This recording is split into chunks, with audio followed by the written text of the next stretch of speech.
Hoje eu pensei no seguinte, nas mamães, futuras mamães, mas também as avós. Porque a gente precisa estar bem informada para conversar com as nossas filhas, com as nossas noras, porque tem muita coisa nova hoje em dia. O parto que acontece hoje em dia é diferente do que acontecia lá atrás. Existem novidades, existem novas pesquisas e a gente vai falar sobre os partos, as necessidades da mulher, do bebê, conhecer os tipos de parto e as indicações para a saúde da mãe e do bebê. E para isso eu converso com ela, que é especialista nesse assunto, é dona do Instagram mais fofucho desse planeta, porque ela coloca a foto dos bebezinhos que ela participa ali como obstetra, ginecologista, doutora Carla Bettarelli. Seja muito bem-vinda, muito obrigada por estar aqui. Prazer muito é meu, bom sempre. te receber. Tava com saudades também, mesmo, viu? Muita. Vamos sentar aí pra gente conversar. Sabe que agora eu sou vovó, né? Sim. Vovó de primeira viagem. E aí, com essa história, eu fiquei pensando, puxa, como é bom a gente estar atualizado em relação ao que hoje é a medicina, hoje é a obstetrícia, né? Porque tem novidades mesmo. Conceitos antigos, parece que alguns caíram por terra. A maneira de nascer, na verdade, desde que o mundo, ela é a mesma, né? A mãe é sempre um portal para a chegada de um filho, né? Mas hoje a gente tem muito mais informação do que realmente é melhor para a mãe e para o bebê. E é muito legal falar sobre as avós, porque existe até um choque cultural da nova geração do que busca num parto, num pré-natal, do que umas gerações anteriores, né? Então é muito legal poder conversar sobre esse assunto para as vovós se atualizarem, se familiarizarem um pouco mais, porque senão o conflito acaba acontecendo em todas as famílias, né? Isso mesmo que eu pensei, da gente deixar essas relações mais tranquilas. Quando as futuras mamães chegam no consultório, o que elas mais levam de questão para você? A ansiedade como um todo, com todo o processo dos 9 meses do nascimento de um bebê, né? Muito medo, muita angústia. Esse é o papel do obstetra, né? Além de, obviamente, o pré-natal ser justamente... o objetivo dele é ter todo o cuidado com a mãe e o bebê, suplementação, alimentação, exames, né? Para poder diagnosticar possíveis problemas. É esse amparo, esse aconchego, que é parte do obstetra deixar a paciente acolhida. Esse acolhimento é muito importante para a paciente se sentir segura com a sua escolha, segura com o seu parto, segura com a sua maternidade como um todo. Acho que isso é muito importante, é muito o papel do obstetra. Falando em pré-natal, ele deve ser iniciado quando e com que periodicidade? Assim que descobrir a gravidez, né, que eu tiver o beta-HCG positivo, já precisa agendar a primeira consulta. E aí, os exames variam um pouquinho de quando começa, né? Mas um primeiro ultrassom para ver se está tudo bem, se a gestação está dentro do útero, se está evoluindo bem. E essas primeiras consultas são mensais, até o 7º mês, depois quinzenais e depois semanais na proximidade ao parto.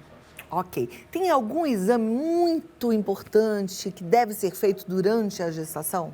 Tem alguns que são extremamente importantes. Os exames sanguíneos iniciais, que já diagnosticam possíveis deficiências, e as sorologias, né, que é o HIV, a sífilis, o hemograma para checar a anemia, que a grávida faz muita anemia, exames tireoidianos, exames vitamínicos, são muitos, diabetes, né, o glicemia de jejum, importantíssimo, e os morfológicos são os mais importantes. O morfológico do primeiro trimestre, que é o que diagnostica as síndromes, a parte cromossômica, síndrome de Down, síndrome de Turner, síndrome de Patau, mais comuns, e o do morfológico do segundo trimestre, que já vê a parte mais dos órgãos, né? A parte estrutural do bebê. São os mais importantes, com certeza. Perfeito. O exame de sangue a gente sabe exatamente como é, todo mundo já fez, mas o que é um exame morfológico? Como é que ele é feito? É um exame ultrassonográfico, pela barriga já.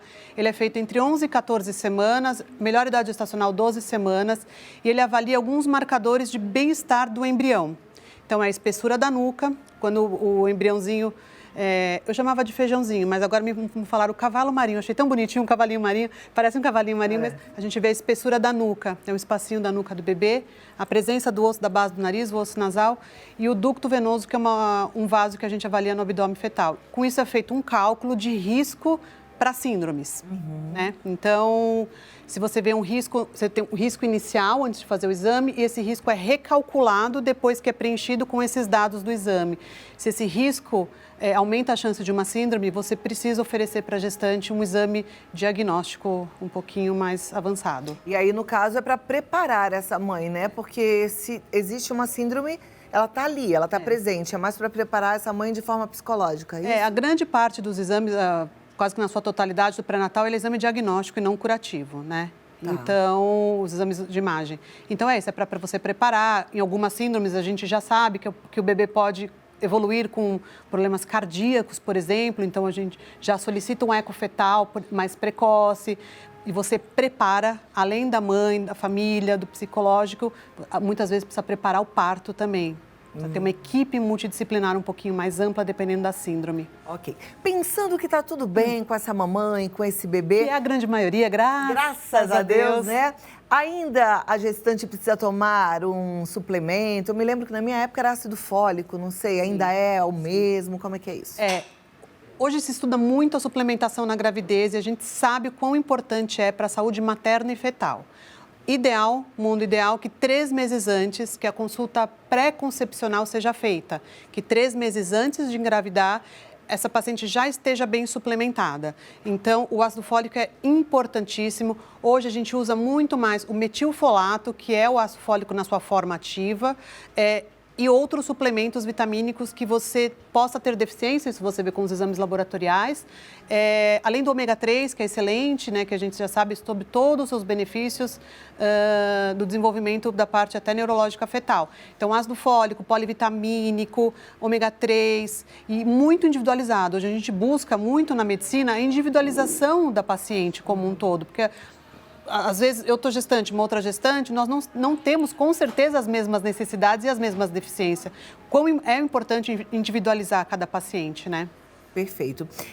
Existe paciente que é pega de surpresa e que, de repente, está num momento muito delicado da sua vida.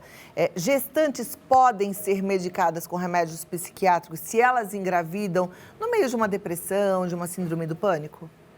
Isso é muito importante, porque tem muita paciente que está num tratamento psiquiátrico e quando descobre que está grávida, interrompe a medicação por conta, sem conversar com o psiquiatra ou com o obstetra. E aí entra de novo na crise ou tem uma nova crise, né?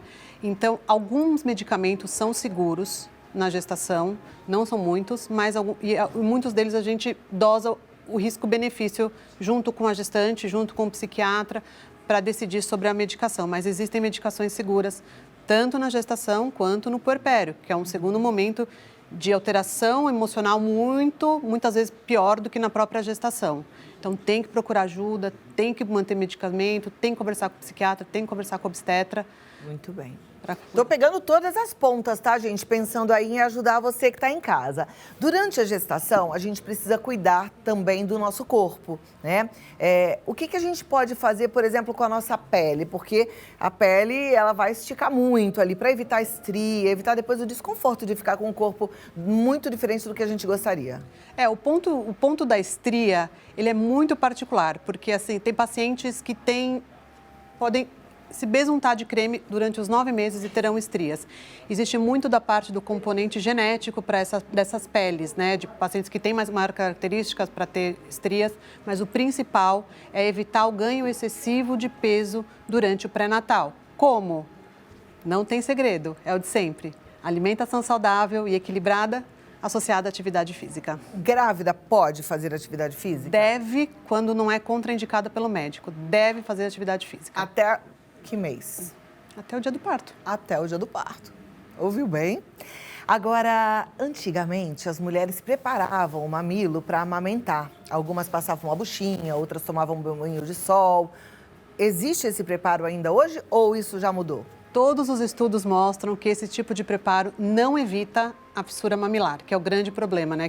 O calejar, né, do bico do seio, né, do mamilo, todos os estudos já mostram que fazer tudo isso não adianta. O sol é o que a gente ainda mais recomenda. Agora, bucha vegetal, toalha na hora do banho, isso não a gente já sabe que não funciona. O que mais funciona na amamentação, que muitas vezes é muito mais, isso, minha opinião pessoal como mãe, a amamentação foi muito mais difícil do que o próprio parto e pré-natal, é a informação, a calma, a tranquilidade e a orientação.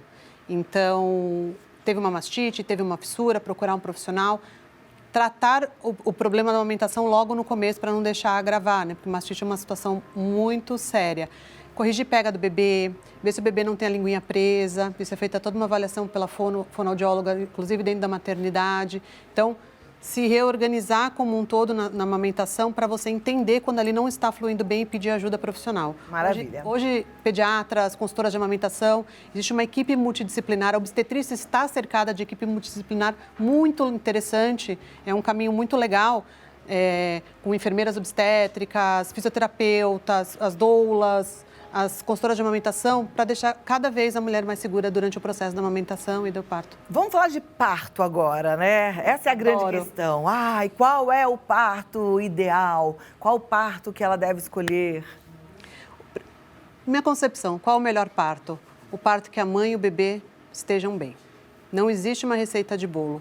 Desde que o mundo é mundo, crianças nascem com o parto normal. Se não há uma contraindicação, se é um desejo da mãe, a melhor via é sempre a via de parto vaginal, no tempo do bebê. Não necessariamente que entrar em trabalho de parto te dê a certeza que vai ter um parto normal, mas ali naquele momento a gente sabe que foi o dia, a hora e o momento que o bebê escolheu. Mas não é sempre assim. Hoje, até uma coisa importante da gente conversar, que hoje existe uma idealização muito grande das vias de parto. Hoje, por conta das redes sociais, dos relatos de parto, das influenciadoras e tudo isso, existe uma cobrança pessoal muito grande de ter que se escolher na primeira consulta qual a sua via de parto.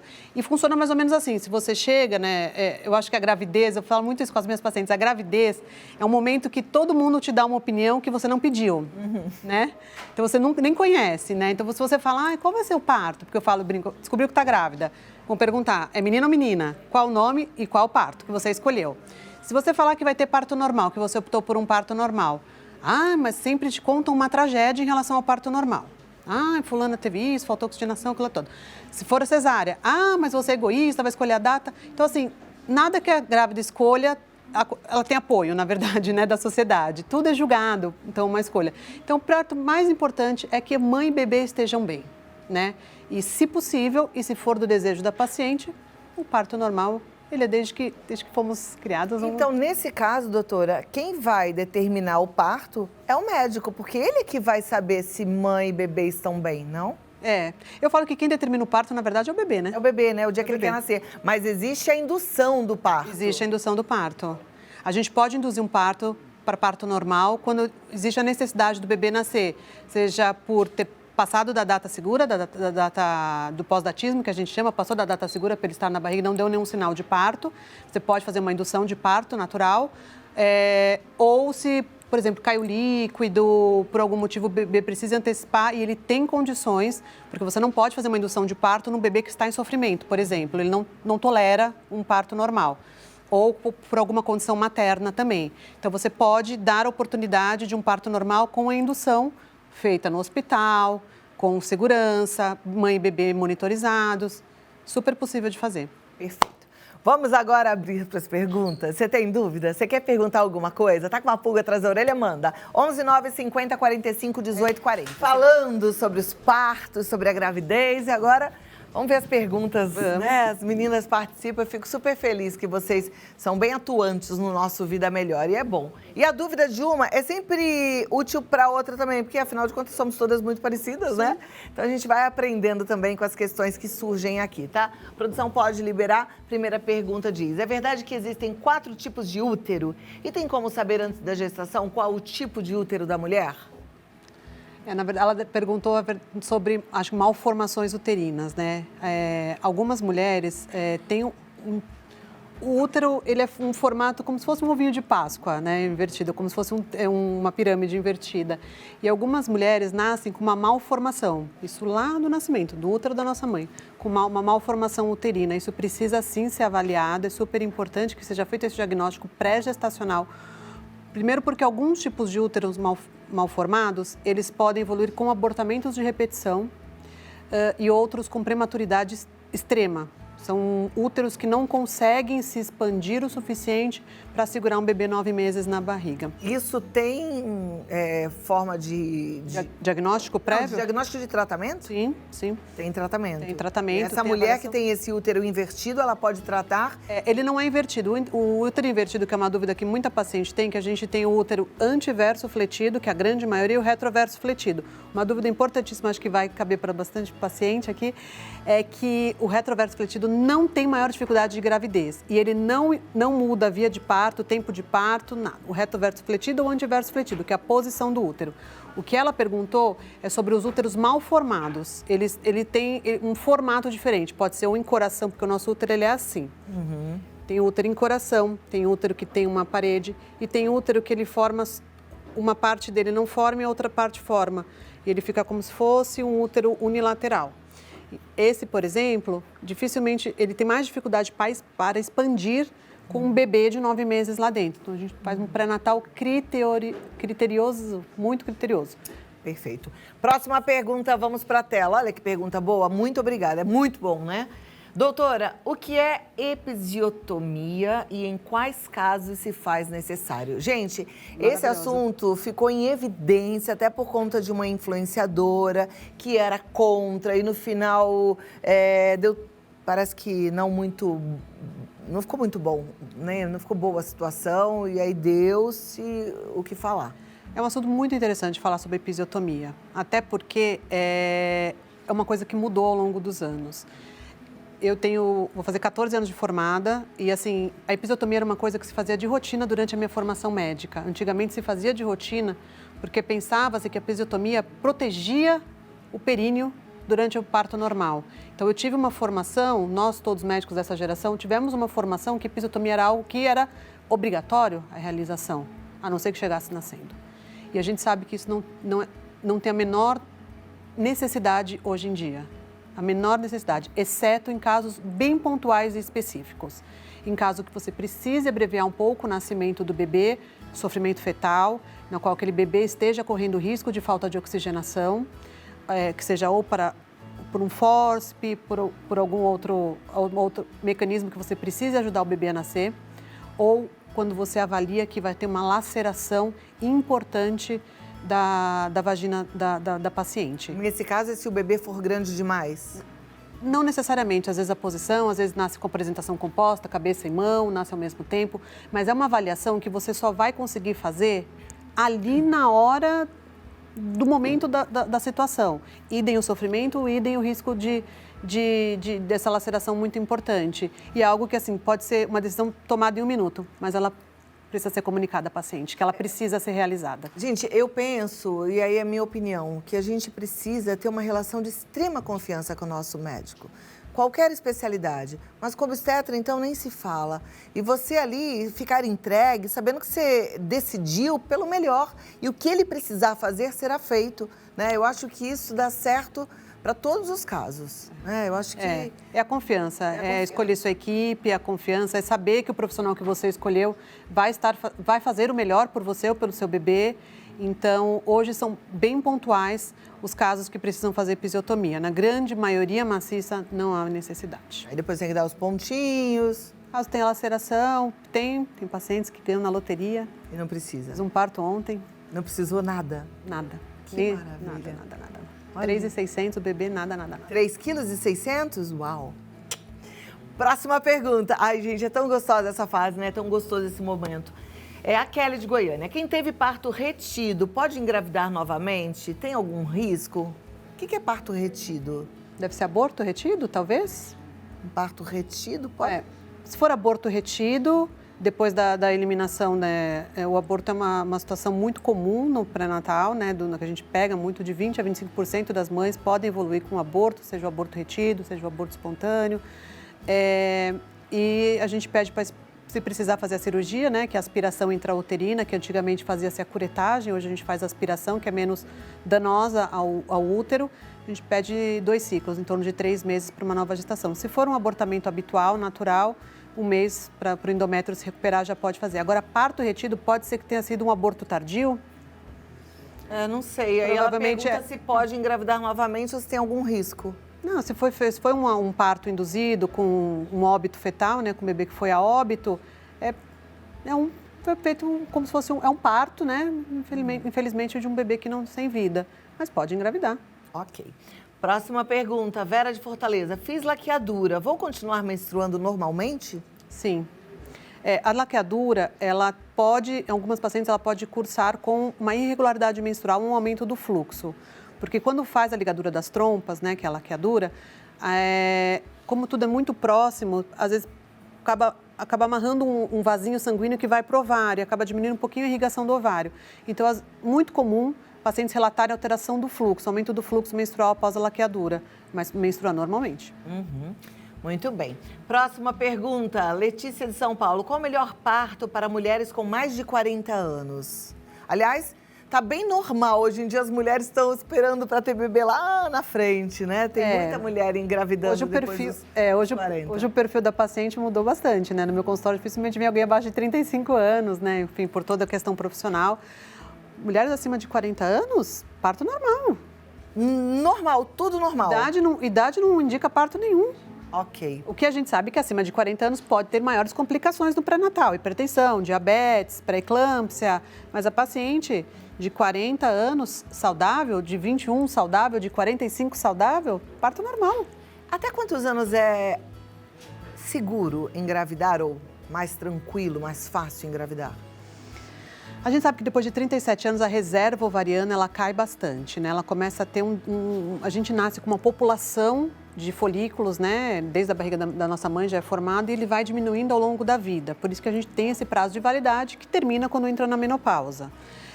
Depois de 37 anos, sabe que esse decréscimo é um pouco mais acelerado, fica um estoque de folículos muito menor.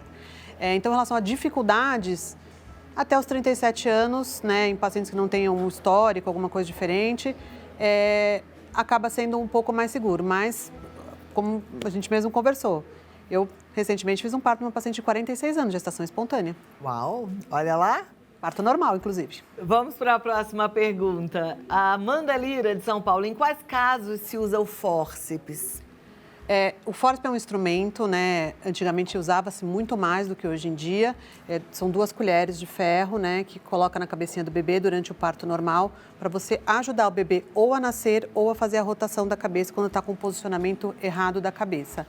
A principal indicação dele é abreviar o período expulsivo do parto, que é a hora que o bebê está para nascer e está tendo alguma dificuldade, ele começa a evoluir com o sofrimento fetal, sinalizando no exame de que há uma falta de oxigenação, começa a desacelerar o coraçãozinho e você precisa ajudar esse bebê a nascer. O fórceps é usado para isso, é um mecanismo de parto. Sabe que o meu primeiro filho teve que fazer uma fórceps de rotação, né? E eu lembro que eu fiquei super preocupada com aquela situação, mas ele é a coisa mais maravilhosa do mundo, normalíssimo. Deu tudo certo. Quando é necessário, é necessário. Tem que fazer. Né? Próxima pergunta, vamos para a tela. Há doenças transmissíveis pela mãe durante o parto? Sim. Por exemplo? HIV, sífilis. HIV, sífilis, HPV? HPV com lesão ativa. A única contraindicação que a gente tem de parto normal, uma coisa importante para se falar, isso eu recebo muito essa dúvida no consultório, porque hoje o HPV, o diagnóstico do HPV, ele é muito incidente. Não pacientes com a doença, mas, por exemplo, a captura híbrida, né, que é um exame se você vê se você já teve contato ou não com o vírus. Ele pode acometer 70% das mulheres. E a única contraindicação do HPV é se tem lesão que atrapalhe o canal de parto. Então, uma verrugas muito grandes, uma vagina muito tomada de HPV, que é algo raríssimo se a paciente se cuida e é feito o diagnóstico antes. Mas a nossa principal preocupação, né, que a gente acaba se cuidando mais é o HIV, a hepatite B, a hepatite C e a sífilis, com certeza. Foi até bom tocar nesse ponto de HPV, meninas, porque HPV, às vezes você fala, é uma verruga. Pode virar um câncer, não é? O HPV que dá verruga, ele normalmente é o de baixo risco. Mas o de baixo risco, ele você pode ter contato com outros subtipos de HPV, que são os de alto risco, que são oncogênicos, são os possíveis, né, que podem virar câncer do colo do útero. Importantíssimo falar que o único exame preventivo é o Papa Nicolau, que é um exame que diagnostica a lesão precursora de câncer. Porque assim, mamografia, preciso fazer meu preventivo, mamografia. Não, mamografia, ela é diagnóstica. Se ela pegou uma lesão, você já está com câncer, né? Ela é diagnóstica. O preventivo é o Papa Nicolau. Papa Nicolau, a cada quanto tempo, quantos meses? Isso mudou um pouco agora, né? Aqui no Brasil a gente já tem uma diretriz diferente do resto do mundo. Na Europa eles escolhem a cada 3 anos já. Aqui no Brasil a gente tem dado um intervalo um pouquinho maior nas pacientes que você tem um histórico que você acompanha. Habitualmente a gente faz anual, aqui o Papa Nicolau, mas se é uma paciente que tem um histórico sem HPV, Papa Nicolau e a gente pode esperar até 2 anos, mas a gente costuma no Brasil ainda fazer anual. Perfeito. A gente veio aí de 2 anos de pandemia. Sei que tem muita gente que esqueceu que existe outra coisa além do Covid. Mas tem que lembrar. Então, fazer seus exames de rotina, vá à sua ginecologista, cuide de você, cuide da sua saúde, viu? E mamães e futuras mamães, olha, doutora Carla Bettarelli é um espetáculo. Segue lá no Instagram que você vai ficar também apaixonada. Carla Bettarelli, é com 2 L's, tá? Carla Bettarelli.